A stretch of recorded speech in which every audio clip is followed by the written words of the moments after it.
தங்கம் விலை ஏறினதுனால சூரியவர்தன் யாரும் தொட முடியாத உயரத்தை தொட்டுட்டான். இந்த சாம்ராஜ்யத்தை கட்டி காப்பாத்துறதுக்கு 5 பார்ட்னர்களை 5 தூண்களா பயன்படுத்திக்கிட்டான்.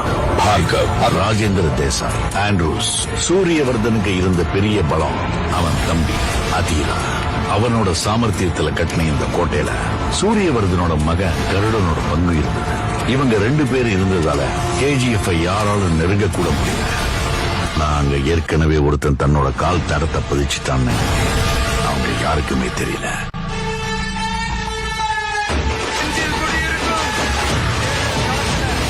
Powerful people come from powerful places.